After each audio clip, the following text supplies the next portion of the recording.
বিসমিল্লাহির রহমানির রহিম।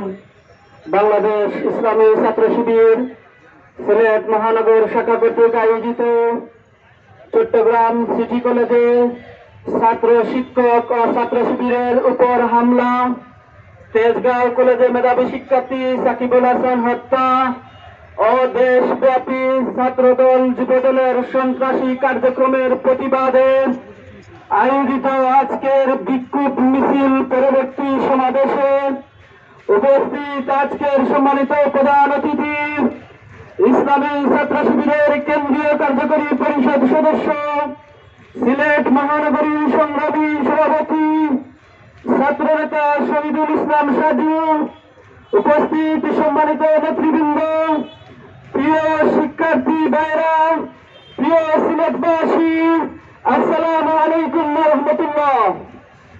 সম্মানিত উপস্থিতি, আমরা 5 আগস্ট পরবর্তী এই বাংলাদেশকে চেয়েছিলাম একটি ঐক্যবদ্ধ বাংলাদেশ হবে। এই বাংলাদেশকে আমরা প্রত্যাশা করছিলাম এখানে একটি শান্তিপূর্ণ ছাত্র রাজনীতির সহাবস্থান নিশ্চিত হবে। কিন্তু আমরা দেখতে পাচ্ছি তারা যেন অতীত থেকে শিক্ষা নিতে পারছে না। আমরা দেখতে পাচ্ছি তারা যেন বর্বর যুগে ফিরে যেতে যাচ্ছে। তারা গতকাল চট্টগ্রাম সিটি কলেজে বর্বরোচিত হামলা করেছিল। আমরা দেখেছিলাম ছাত্রলীগ সন্ত্রাসী কার্যক্রম করার পর সাধু সাজার জন্য নিজেরাই মিছিল করত, নিজেরাই প্রতিবাদ করত। আমরা ছোটবেলায় শুনতাম চুর চুরি করত, সাধু সাজার জন্য সবার আগে সেই প্রতিবাদ জানাইতো। আজকেও আমরা একটা ছাত্র দলকে দেখতে পাচ্ছি তারা যেন সাধু সাজার জন্য মানুষ খুন করে, আবার তারাই যেন রাজপথে নেমে আসে প্রতিবাদের জন্য। আপনার ফাঁদকে হত্যা করা হয়েছিল একইভাবে। আমরা বলবো এইভাবে আর হত্যাই বাংলাদেশে চলতে দেওয়া হবে না ইনশাআল্লাহ। প্রিয় ভাইয়েরা, আজকে গুপ্ত গুপ্ত বলা হচ্ছে। আমরা বলবো আমরা গুপ্ত ছিলাম কারাগারে, আমরা গুপ্ত ছিলাম আয়নাগরে, আমরা গুপ্ত ছিলাম ফাঁসির মঞ্চে, কিন্তু আমরা ওই পক্ষে বলা মন্ত্রীর মতো শিলংয়ে বসবাস করি নাই আলিশান বাড়িতে। আমরা বসবাস করি নাই লন্ডনে ভিডিও কনফারেন্স করার জন্য। আমরা কন্টেন্ট ক্রিয়েট করি নাই।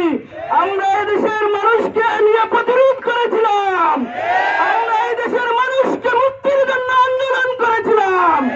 আমরা জীবন দিয়ে দেশ স্বাধীন করেছিলাম। কিন্তু আজকে হঠাৎ করে দেশে ফিরে এসে নিজেদেরকে গুপ্ত বলার পরিবর্তে মানুষকে গুপ্ত বলে তাদের দায় চাপানোর রাজনীতি এই দেশে প্রতিষ্ঠিত করতে চাচ্ছে। আমরা দেখেছিলাম 5 আগস্ট পরে একটা দলের কেন্দ্রীয় সভাপতি প্রেস ব্রিফিংয়ে বসে বলেছিল শিবিরের উপর দায় দিয়ে দাও। এইভাবে রাজনীতি এই বাংলাদেশে চলবে না। 2005 সেশনের বাইরা তো কয়েক যুগে আগেই বসবাস করতেছেন। এজন্য আবার হল বাণিজ্য, সিট বাণিজ্য, হল দখলের রাজনীতি এবং গুমখুনের রাজনীতি এই বাংলাদেশে ফিরিয়ে নিয়ে আসার জন্য ষড়যন্ত্র করতেছেন। আমরা দেখতে পাচ্ছি দেশব্যাপী স্কুল কলেজ থেকে নিয়ে বিশ্ববিদ্যালয়গুলিতে তাদের সন্ত্রাসী আধিপত্যবাদী রাজনীতির জন্য তারা ছাত্রদের উপর হুমড়ে পড়ছে। আমরা বলবো এই রাজনীতি বাংলাদেশে আর টিকবে না।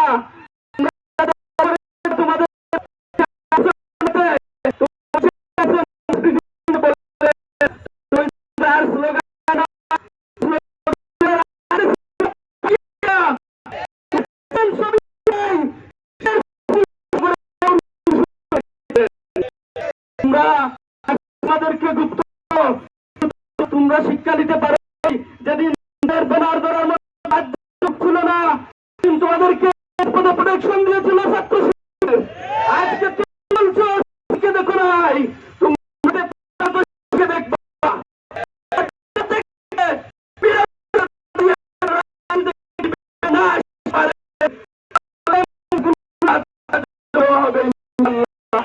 আমরা করি না।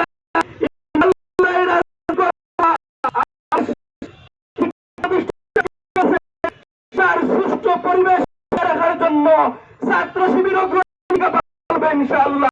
কোন